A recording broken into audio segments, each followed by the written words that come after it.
living IH part, whatever. I'm Marlena. So I am not a post, I am a month post-op from having my venous sinus stent surgery. And I feel decent. Like, dare I say good. So I had my follow-up with my surgeon this week, and I don't know if this is true for everyone that has a stent. So for those of us that have stents due to IH for transverse sinus stenosis, before you get the surgery, you start baby aspirin and Plavix, and you have to be on baby aspirin and Plavix 2 weeks or the week before the surgery. My surgeon had me on it for 2 weeks because I had to be on it for a week, have my labs, and then the week before the surgery. And then you are on it for, some surgeons say, a year, or you're on both for a year, and then you're on baby aspirin for the rest of your life. And you're on baby aspirin for the rest of your life because of the increased stroke risk. And I'm assuming that the increased stroke risk is because you now have metal in your brain, even though I have seen some debate about the increased stroke risk due to having idiopathic intracranial hypertension. Not exactly sure what the reason is, but I'm assuming it's because of the metal in the brain. Anyway, but my surgeon, he says I will go off Plavix in 3 months. I will also be decreasing my topiramate in 3 months because of my neuro-ophthalmologist.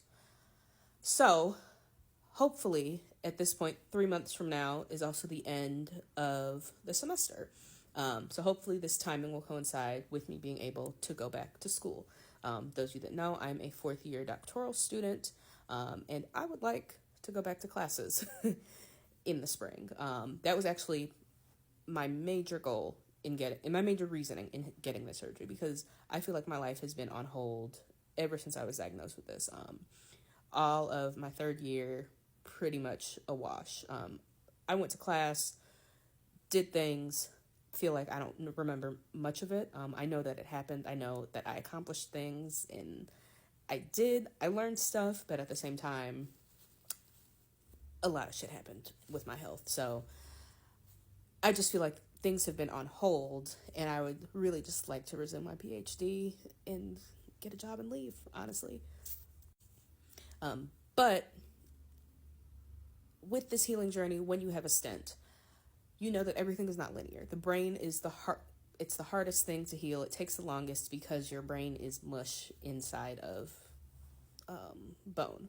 So it's not going to heal as fast as something that's outside, because you can't get no air to it, right? So it's like, what do you do in order to kind of make this healing quicken? So for me, it's really just taking care of myself.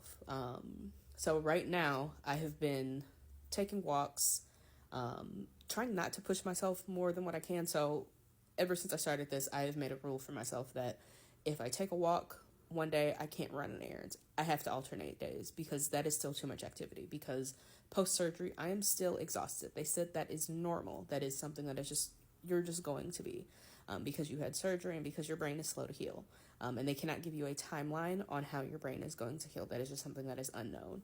They don't know how long it's going to take the stent to become a part of your brain, because what happens is the metal stent does end up becoming part of your brain. So there actually is, once you get a stent, there is no way for them to take it out of your brain without them like cutting into your skull and like my snooze reminder, but cracking that bitch open.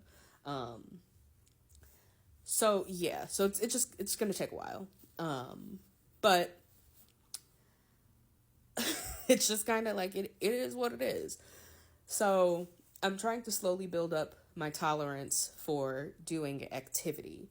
And so I've been cooking more this week. I actually made dinner twice. I've been trying to increase my walking pace, increase my walking time little by little. I've been reading more. Finally read an academic article this week. I'm going to look back at one of my projects and start writing a little bit this week and next week. Really try to get back in the habit of doing academic things. I've been reading, before all of this, I'd been reading, like, I don't want to say smut. I don't know exactly what I want to say. I've been reading for leisure. I've been reading romance novels and thrillers. I've been doing puzzles, those sorts of things. But it wasn't anything for my PhD. So trying to get back in the habit of stuff that's going to further my career. Yeah. But in addition to all of that, just some interesting things that I've noticed a month post-op is I get this weird, and I've also seen it from folks in the Facebook group. I get this weird, my ear is just warm, and it's warm when I'm dehydrated. It's warm with pressure changes. So like before the surgery, I would notice, like anytime there would be a pressure changes in terms of like temperature dropping or like rain, I could feel the pressure change, like I could feel the like fluid literally go up the back of my throat or my neck. Can't feel it anymore. What happens instead is my ear gets hot. I'm glad that I'm not feeling the pressure rise in my head anymore, but I do still feel a little bit of a pressure headache. So like now my pressure headaches are sitting at a 1, 2, or 3. This week, because we did have some weather changes, my pressure headaches are a little bit worse, 4 or 5. Before, they were at like 7, 8, 9. These days were unbearable for me. Like, I wanted to die days like this. Now, cool. I can exist.